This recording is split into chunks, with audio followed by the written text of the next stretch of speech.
Hi, everybody. Welcome to our conversations about student privacy and safety. We are so excited that you all are joining us for this important talk. At its core, this panel seeks to explore the question, how can we help schools identify students at risk for mental health crises while respecting student privacy? We know student privacy is an issue that parents, schools, policymakers all care deeply about. It's also an issue that is at the forefront of GoGuardian's mission for helping create safer and more engaging online experiences. At the same time, we also know that self-harm monitoring technologies really do work to help schools identify students at risk for mental health crises. So, the question is, as advocates for students, how do we balance these important issues? With us today to help explore this important topic and these questions, we have an amazing panel of experts. We have Dr. Alyssa Moore, head of the Digital Learning Office for the Delaware Department of Education. We have Rebecca Garcia, president of the Nevada PTA. We have Dr. Jonathan Singer, president of the American Association of Suicidology. We have Anisha Reddy, policy counsel for the Future of Privacy Forum. And me, I'm your moderator, Teddy Hartman, head of privacy here at GoGuardian. So without further ado, let's jump into our first question. So we know from research and our own data that students need support, and schools are often the place where they get that support. According to the George Washington Center of Healthcare on Healthcare in Schools, 70 to 80% of students who receive mental health services receive those services through their school. We also know from our own data that for every 1,000 students, about 1 student a week is actively planning a suicide. So from your perspectives, we're going to start with you, Jonathan. How do you see these technologies, self-harm monitoring technologies, really playing a role in helping schools help their students? Yeah, thanks, Teddy. I'm really happy to be here to talk about this important issue. I think one of the things about schools is that they have become a site where we are able to identify and assess kids who are at risk for all sorts of things, suicide being one of them. And increasingly, students are communicating online. They're communicating through computers, through their Chromebooks, iPads, whatever it is, classroom assignments. They're chatting with each other. They're doing all sorts of things that back in the days before computers, they would do out in the open. And teachers and parents were trained to see something or hear something and then do something. So these computer technologies really enable faculty and staff to recognize what's going on with students when they are searching for things like, how do I kill myself? Or they're sharing with, in an assignment, a really intense story about being suicidal or something along those lines. I think one of the big challenges is what to do with all of that information. And that's why I'm really glad that we have a bunch of folks who are here to talk about the different nuances around data and privacy and what the technologies mean. But I really do see the use of technology as an essential tool to help folks understand what's being communicated by students so that we can better assist them. Thank you, Jonathan. Yeah, you bring up such a good point about students' activity online being really a place they go. Alyssa, from your perspective, you're head of digital learning at a statewide Department of Education, thinking about implementing technologies like these. So, what is your perspective on the role you see these technologies playing? So when I look at it, I think of it as taking SIPA compliance to the next level. Because, we start out from a statewide system type of perspective, thinking about, how do we make sure that we're SIPA compliant, meaning that we are filtering and keeping students safe when they're working on the internet or when they have that access. And tools like this that monitor student safety and self-harm detection take us to the next level in that we're able to get insight into what students are doing and might be disclosing where they spend the majority of their time online. So it really takes that baseline level of what we're required to do and layers an extra piece on top so that we can do what we can and what's best for students to keep them as safe as possible. So for me, I really view it as adding that next layer on top of requirements that are already there federally. Oh, it's really interesting.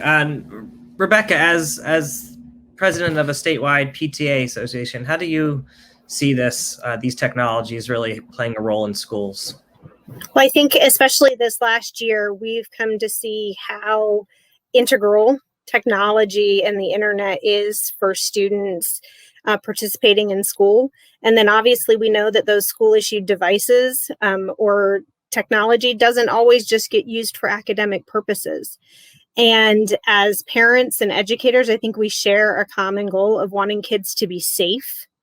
And I think a lot of parents have expressed concern over the years as kids are spending more and more time on technology and the internet is what are they exposed to? How do I know what they have access to? How do I block, the content for my 6-year-old versus what's available to my 14-year-old?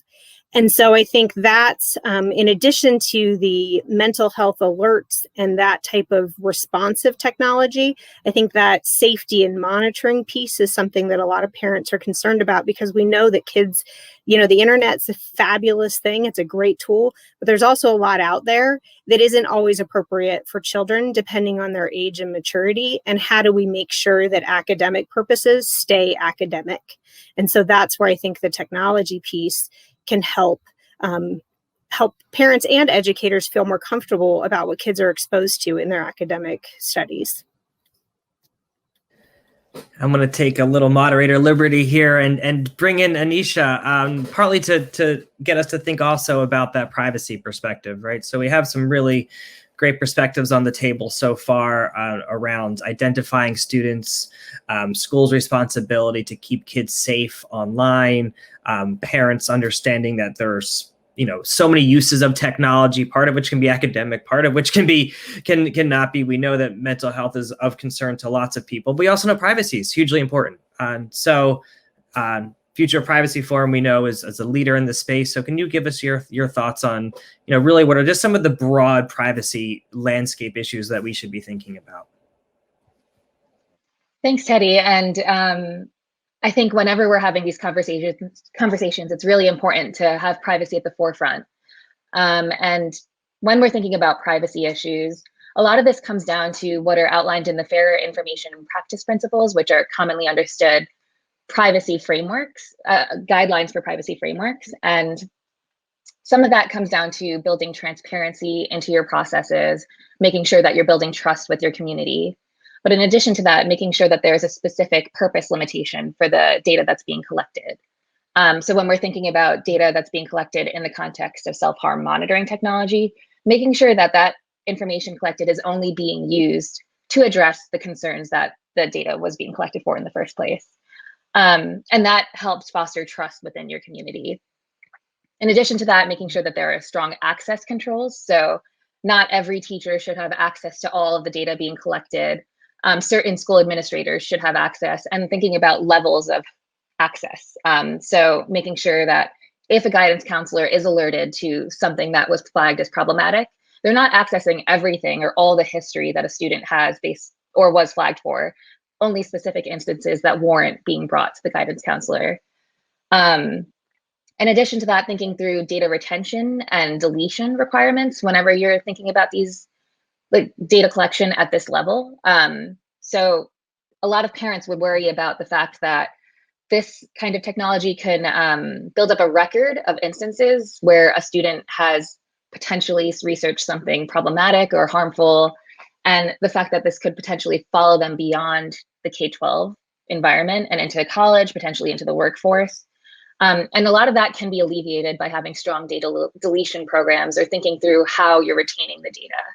And I'll definitely go into more privacy concerns throughout the conversation today, but those are just some to level set.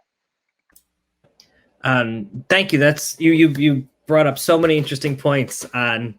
And so I'm actually going to see if I can direct a couple of the points you brought up, Anisha, to our panel. So to you, Jonathan, first.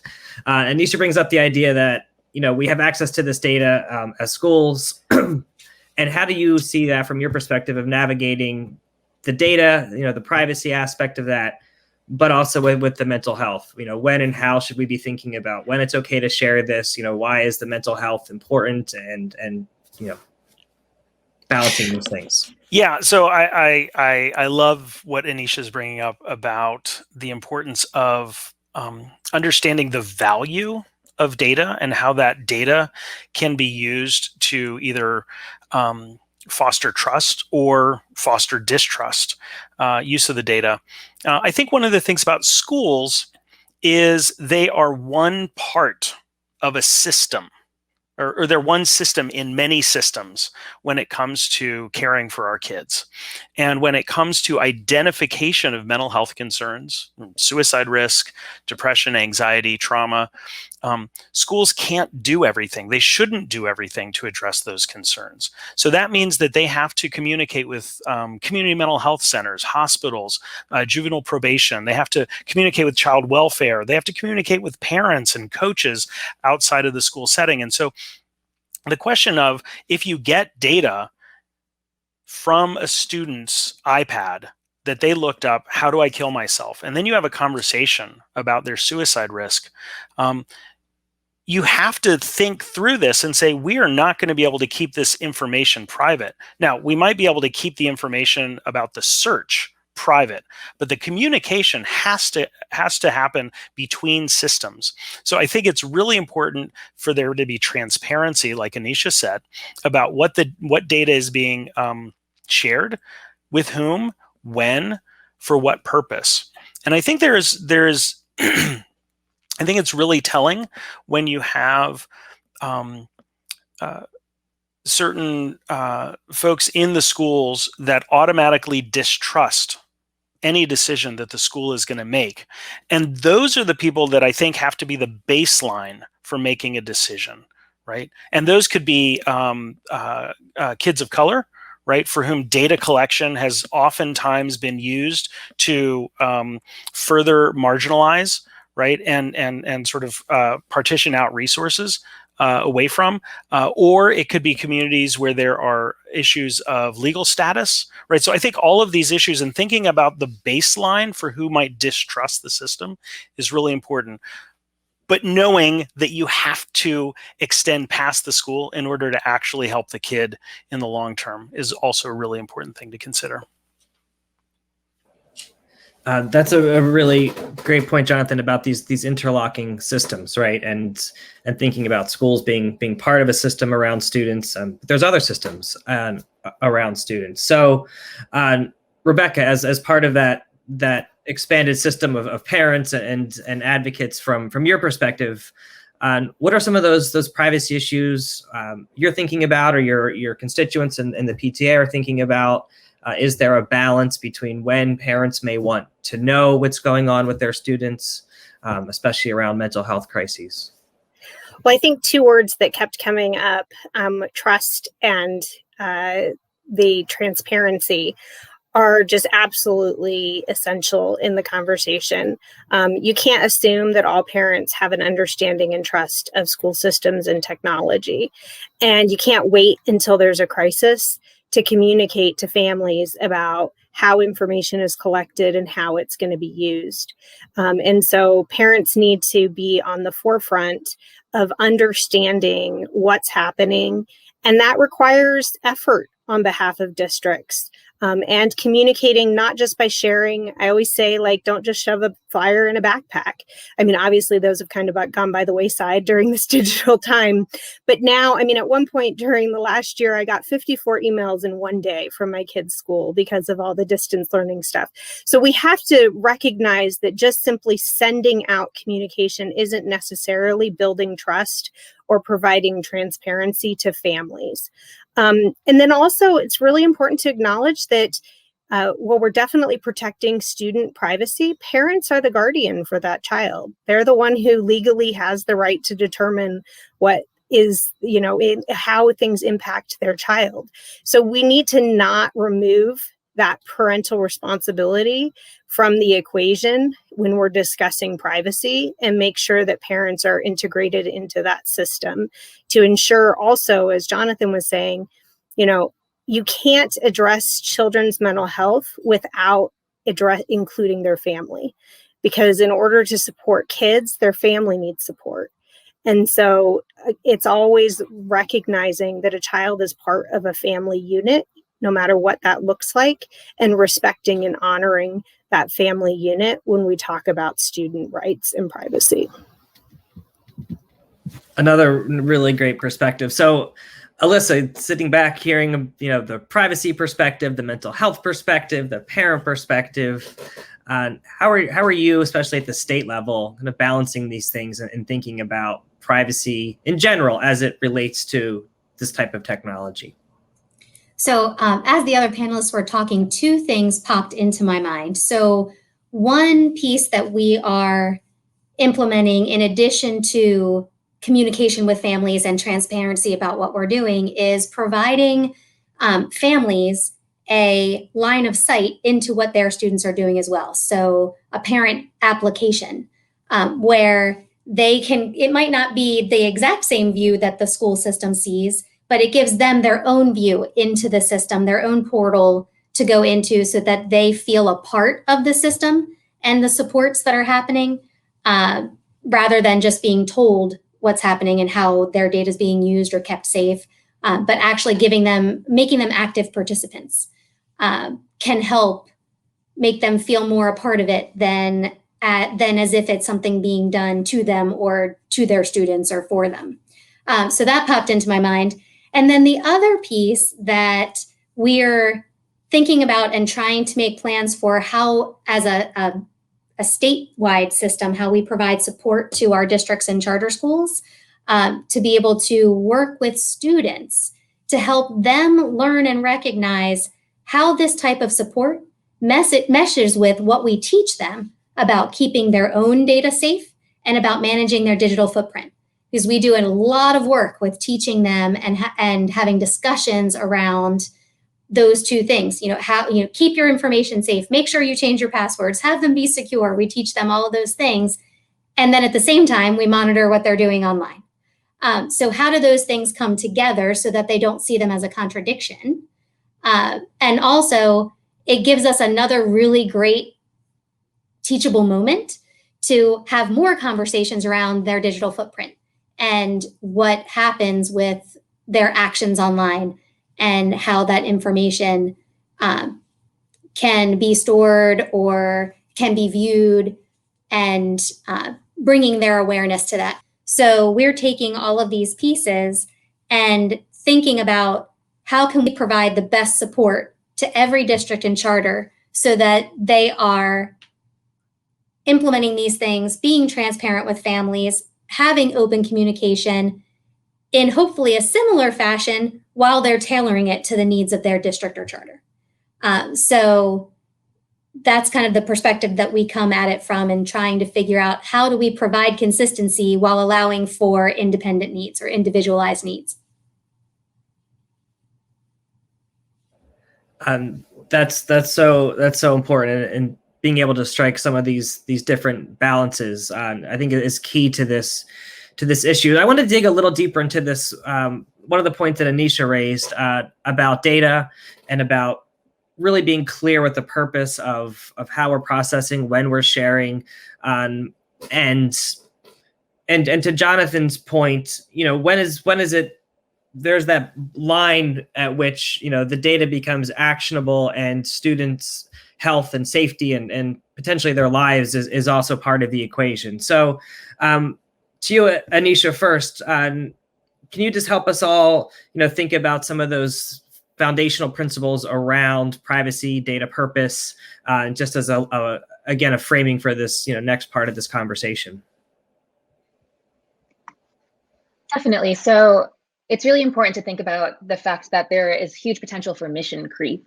The idea that although something was initially created to meet a certain purpose, depending on what data is being collected, there's so many different ways that this could go afterwards. And if your initial communications to the people that are being affected by this data collection is specific to self-harm monitoring in this example, and then you end up in situations where you're potentially sharing that information with law enforcement because a student shared let's say that they talked about the fact that they did commit a crime or something the night before. I think you really need to think through how you're communicating to parents and students about how they're actively being monitored and when and in what instances, because there are boundaries that should be created around how the end user understands what's happening with their information. So when you're thinking about default settings and things like that, making sure that parents and students are aware when they're actively being monitored, I think that's one thing that folks should really think about, and schools should really think about how they're communicating. And when they're building these programs, really thinking through the communication strategy that they're developing, and all of the kind of edge cases that could happen with the data that's being collected. Teddy, does that kind of get to what you were asking? Sure, absolutely. That's a huge part of it, and certainly guarding against this idea of mission creep, I think is important. It's something important for tech companies to consider too. Jonathan, from your perspective, curious to see how you see this around data and privacy, and when and how it's important to share. Yeah, so I think that Anisha's point about mission creep is really important. I think that's where the conversation, again, it needs to start there, because so many kids that are involved, or so many kids that are students, are also involved in other systems already. So you get kids in child welfare, juvenile legal settings. You get kids that already have outpatient therapists that are seeing psychiatrists, et cetera. So there's already data that are going to be shared across systems if you're doing your job. And so the question is what data and to what end? And so this is where I think having multi-system compacts, right? So MOUs, understandings between different systems is really important, so that you can think through how the data are going to be used. Now, I think there's another piece to this, which is that there are some parents who are like, I don't really know what my kid's doing online. I need all the help I can get. And then there are some other parents who are like, what my kid does online is none of your business. And so it's not about mission creep in the sense that Anisha was talking about, but it is about what the parents who are who ultimately have guardianship over their kids believe to be their rights around these data, around the data and the sharing of it. And I think that creates an incredibly complicated situation. And to that point, maybe Alyssa, on thinking about the role of school systems and student data and student technology, school system devices, things like that. How do you see that issue weighing into this? GoGuardian works on school-owned technologies, right? So whether it's a school Chromebook or whether it's on a school-based account. So how do you see that issue of school records and student records weighing into this also? So our implementation is certainly based around state-owned devices or district-owned devices, not on personal devices. And so in this time of COVID, especially, that has thrown us into this whole different world, we have a mix of districts and charters that have gone completely one-to-one, where every student has a district or charter-owned device that they're utilizing at home or in whatever hybrid setting they're in. And then we also have some students who are using personal devices while they're in this virtual world, or while they're working at home, doing homework to turn things in. Really, we have a mix of all of those different pieces. And so we've recognized that we will only be able to provide this type of support, this student safety and self-harm monitoring, when it's on a district or charter-owned device, or of course on school premises, where they can be logged into their account. And that's an important piece to communicate to families, because they need to understand the difference. So, and understand that they're not being monitored on a personal device ever, unless they bring that personal device onto school premises. Because there are ways to have like a guest type net monitored, or filtered for sure, not necessarily monitored, but definitely filtered for content filtering. But that's a question that I find comes up a lot.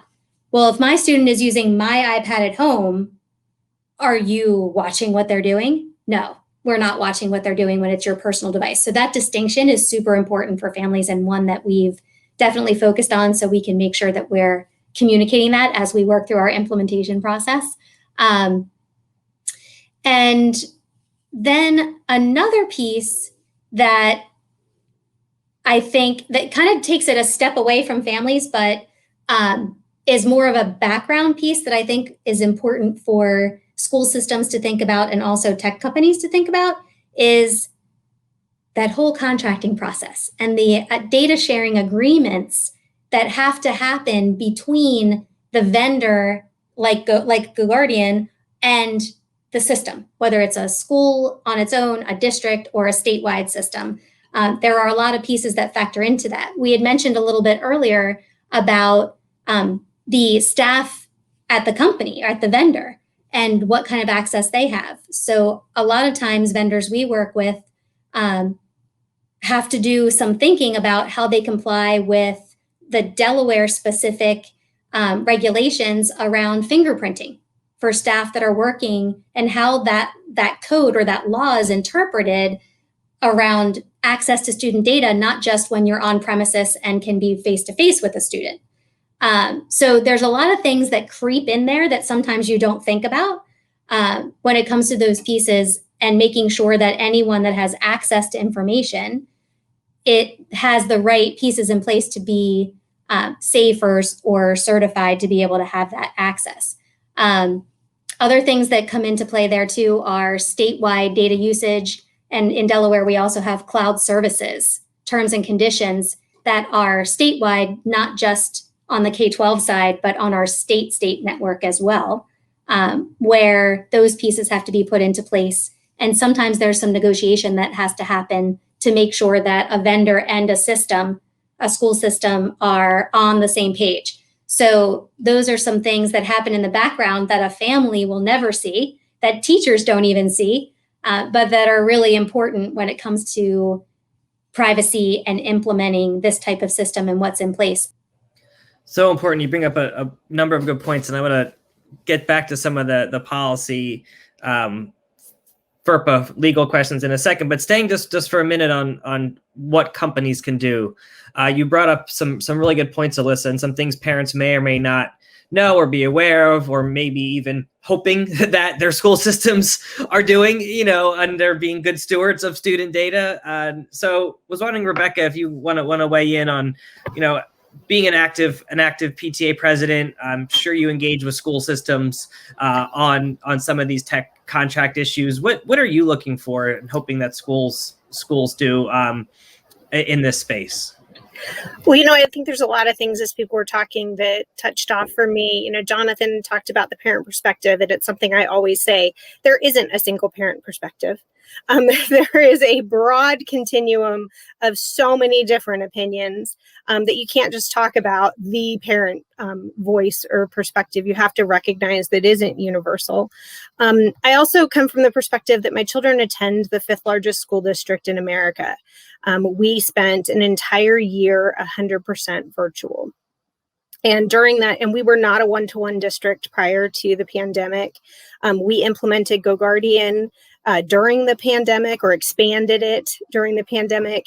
And so we also were, the district experienced a ransomware attack during the pandemic.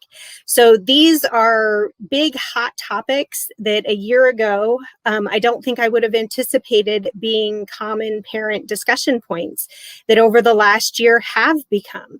They have asked those questions of, what is being monitored on my child's device? At my child's district, we are a Google school. So if you're logged into your child's accounts, there are things that can be monitored, even if it's a private device.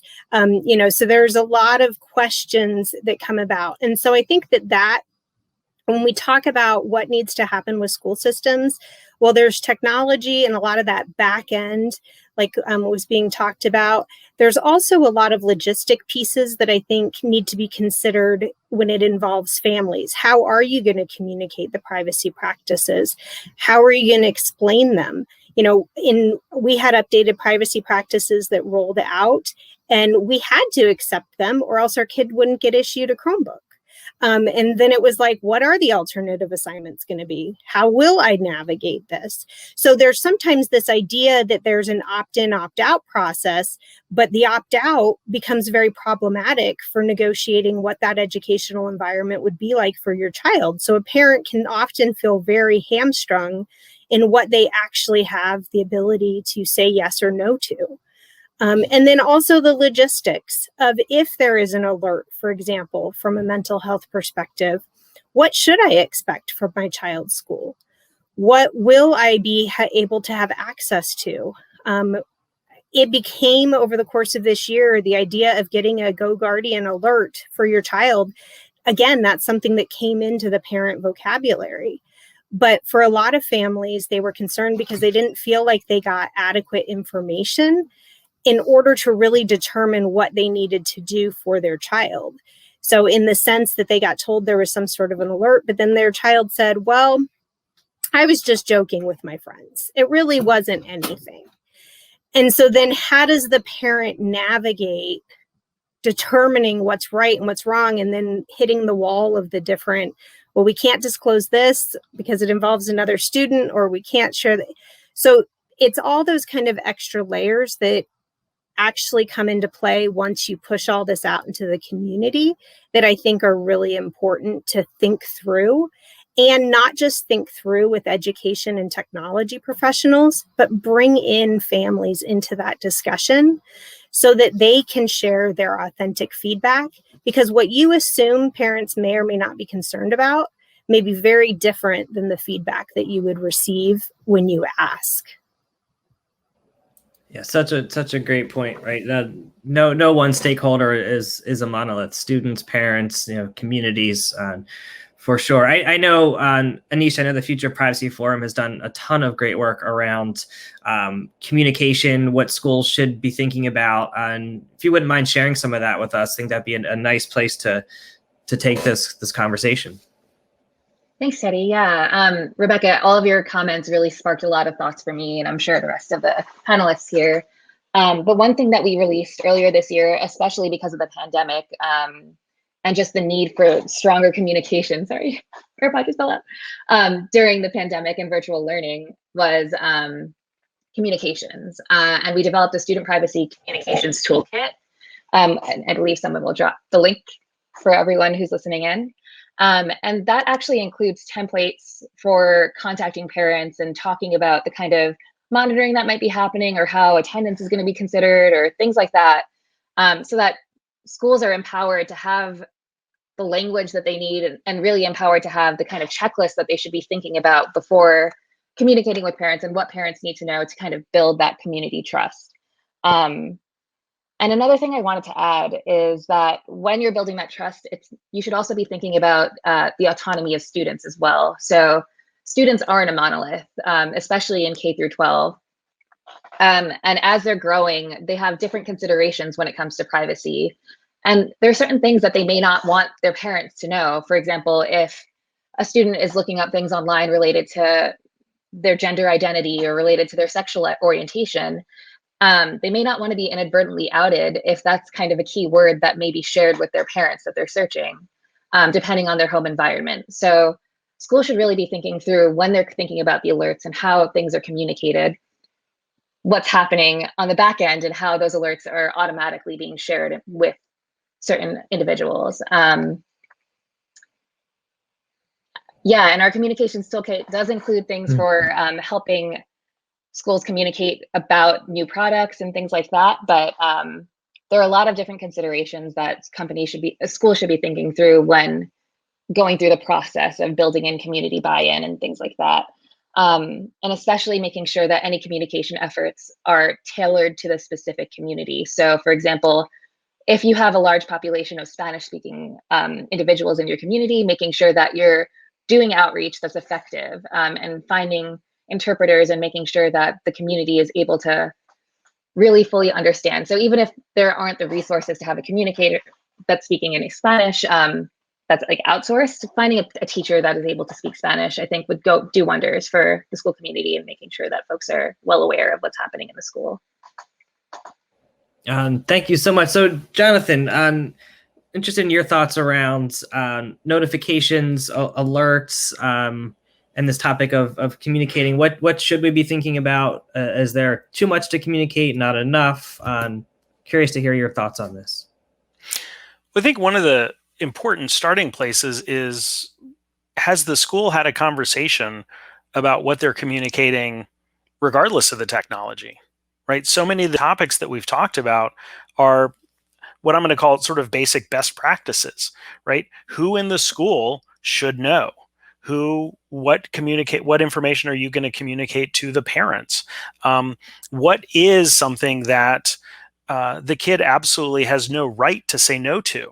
And under what circumstances? At what point does the parent not have the right to say no to something, right? All of these are conversations that have nothing to do with technology. They're conversations about what the school does with information. Now, I think that the issue about alerts and sort of alerting parents automatically, or having 500 or 600 alerts go to an administrator because there's stuff on the back end of a tech system. I think that adds a layer of conversation, but it is a layer to a conversation that has to happen. So if a school feels overwhelmed because of these questions that arise when they're thinking about implementing a system like GoGuardian, I suspect it's because they don't have the answers to these questions without the technology.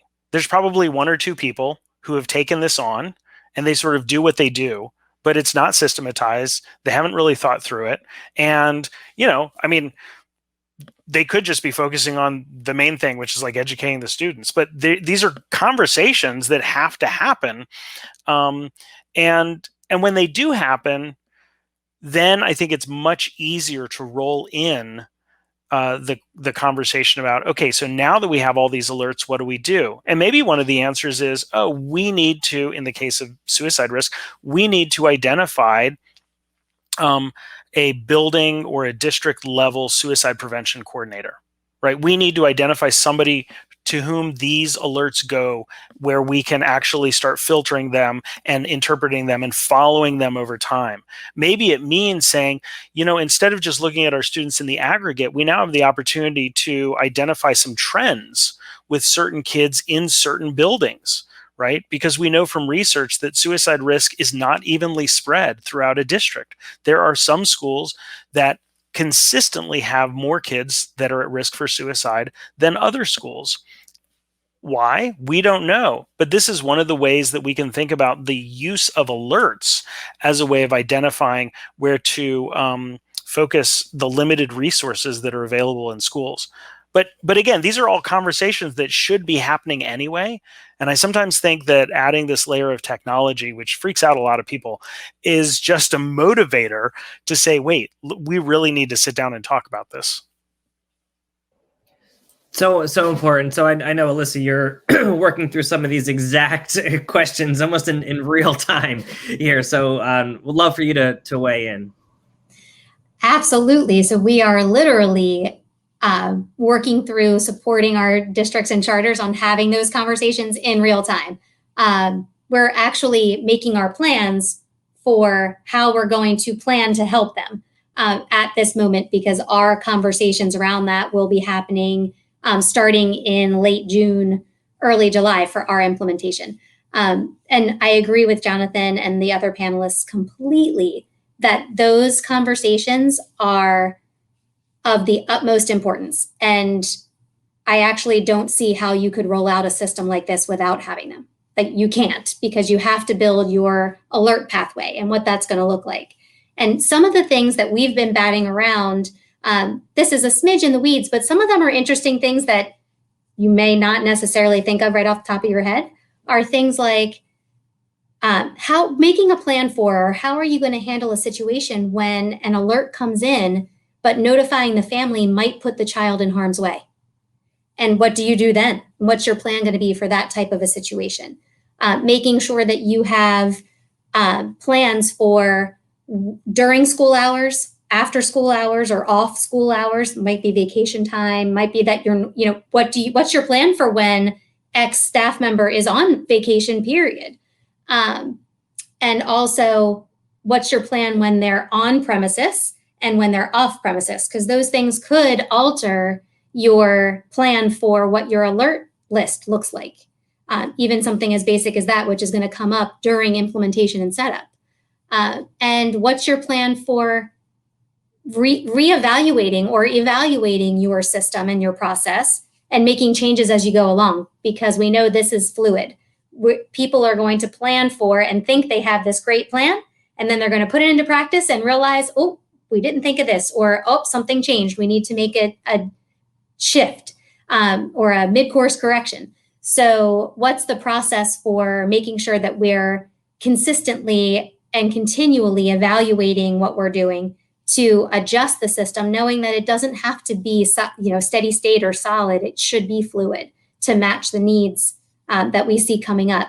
So factoring in what are the rules and regulations around what types of agreements you have to have in place in order to be able to share that information. We know that we are going to need to, but how do we do that?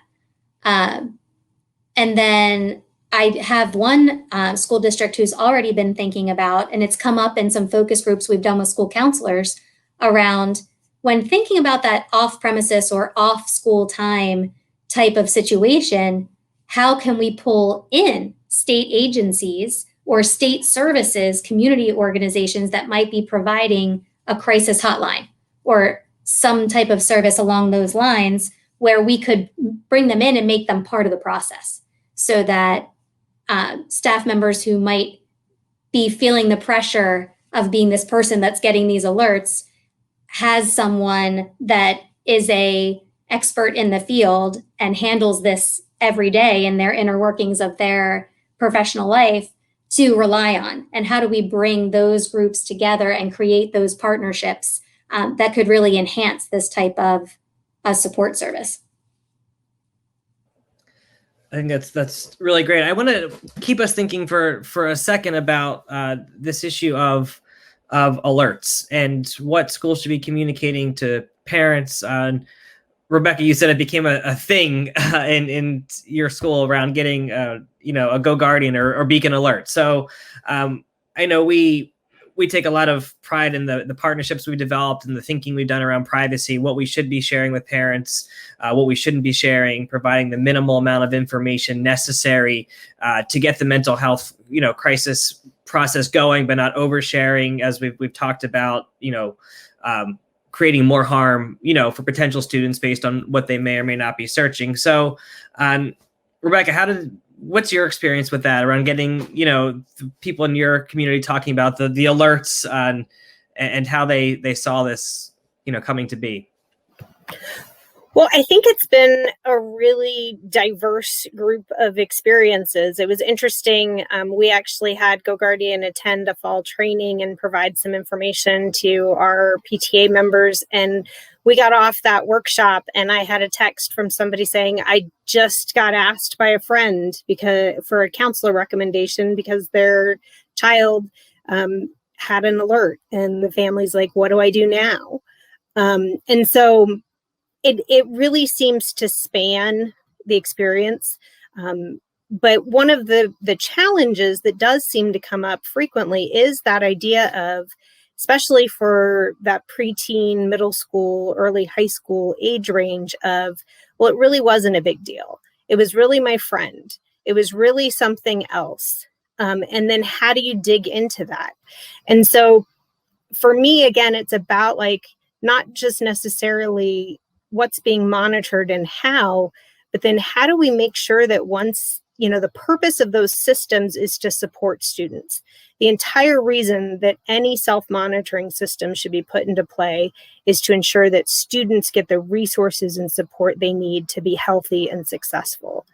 And so that technology part is just one piece of it. How do we match it with the other piece and make sure the resources, the human capital resources, are there and trained. The other thing that we found really as this kind of played out is a lot of teachers had limited training about what exactly the monitoring systems are and how they impact. And so the mix of families not always knowing what is happening and how it's happening, mixed with the educators not always knowing, becomes a challenge, because for most families, the first person that they seek advice and counsel from is their child's teacher, not their child's district, not even their child's principal or administrator. And so if the person closest to the child, the teacher, doesn't understand how the self-monitoring tools work, then it can lead to miscommunication with the family, and that also erodes trust and sometimes is a barrier. That's so important. You brought up this issue, Rebecca, of really making sure that parents understand what they're getting, the information they're getting, and we kind of started this conversation around the value of data, the value of getting these alerts right. We know schools, school counselor ratios are enormous, 1 to 500, or in some places. And so Jonathan, I'm wondering if you could talk a little bit about that, the value and the importance of getting this right, and to what extent we can really identify those students most in need through the technology, and then how that data really then moves through the alert system and into the proper hands. Well, I think one of the most important things for folks to remember is that when we get a signal that a kid is suicidal and we communicate that to a parent, the parent might not believe that is the most important thing to address. The school thinks it's the most important thing because that is the information that they have. But the parent might be thinking, well, the kid's dad left home last weekend. We're at risk of being evicted from our house. He's been failing half of his classes this semester. Okay, sure, he said he was thinking about killing himself, but honestly, that's not the most important thing. I'm not really worried that he's going to kill himself, right? So there's this understanding of what does this mean, and then what do we do with it? And I think this is where talking through these issues in very open ways as a school district is really important. I also think this is another reason why it's really important that the school is not the only place that's talking about suicide risk. You have to have churches and synagogues and mosques where the faith leaders are talking about suicide on the pulpit. You have to have coaches who are willing to have conversations with kids. You have to have a whole community that's willing to talk about this, so that when there's an alert, when there's some information that comes out, and the school's like, okay, suicidal, that means we need to refer out to community mental health or maybe a therapist or something like that, that there is this broader safety net of resources, especially in a place where there might not be an appointment for 3 months. There might not be a child psychiatrist for 100 miles, right? Now, I realize that the telemental health has addressed some of this for some folks. But I do think that there are some of these fundamental conversations that have nothing to do with the technology, that have to do with what does it mean when a kid says this, and then what does it mean for the parent, and then what's the next step. Data is useless unless you know what the next step is with that data. Nisha, to you, wondering, from your perspective, Anisha, how do you see some of these boundaries around data and, its utility, sharing it, and to Jonathan's point, that data is one thing in a larger system, right? So on one hand, it's important to know what the next steps are. On the other hand, it's important that we have some ground rules and some boundaries. I 100% agree that the what happens next question needs to be answered before any technology is deployed. So identification can only do so much. if there aren't these guardrails, if there aren't processes in place, if there aren't resources available to the students and parents who are affected and who are being identified. And I think it's really important to have a policy, like I mentioned earlier, to have a policy in place for how to deal with sensitive areas that may not be directly related to self-harm. So the what happens next piece can come out in multiple ways when we're talking about these issues. And then on top of that, schools should be asking questions of companies to really understand how alerts are functioning within the system. So thinking through those processes and making sure that there's nuance, context is taken into consideration for these alerts and how they're communicated to parents, to principals and guidance counselors, and making sure that there is an environment that is fostered in the school where students feel like they can reach out to humans as well is really important. So good. Thank you for helping us kind of remember these balances and guardrails and all of these issues. And this has been a really fascinating discussion. I'm so happy we've been able to cover so many important topics in balancing privacy and student safety. So for the fun of the audience out there, we're going to have a speed round. Everyone's going to get 1 minute to give us your major takeaway. If folks listening can take away one thing, what is that one thing? We're going to start with you, Alyssa. Absolutely. So this is kind of an internal implementation type thought, but one big real concern that school systems have around the processes we've been talking about is what happens if something terrible happens. And so a takeaway for that is when we're developing all of these processes that we've been talking about and that are so integral, how do we make sure that those processes are realistic and can be implemented and followed exactly every time so that we can provide consistency and make sure or do our best to make sure that students and things that might be happening or alerts don't fall through the cracks. Thank you. Rebecca? I think for me, it's that technology doesn't replace the community dialogue. These are community issues, children's safety, mental health, privacy, how data is used. All of those things really require broad stakeholder engagement to address effectively. So true. Anisha? My unmute button. Okay.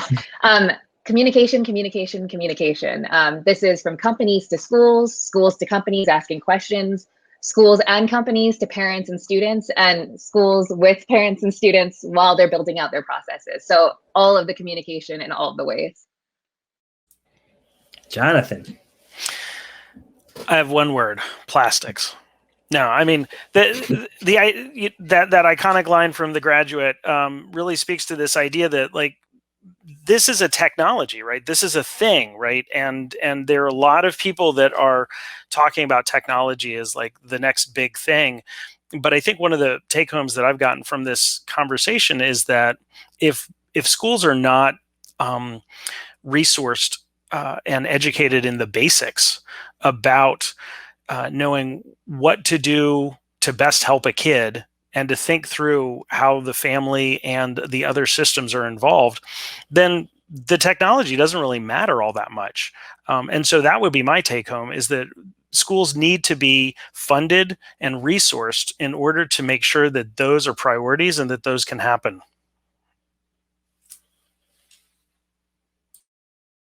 Thank you so much, everyone. This has been great. I know we at GoGuardian, really take this balancing act very seriously, wanting to do our part to help keep students safe and also being good stewards of school and student data. So just thank you to all of you for participating. This has been a really fantastic conversation, and we really appreciate everybody out there who's been listening and watching, and hope you all stay safe. Thanks so much.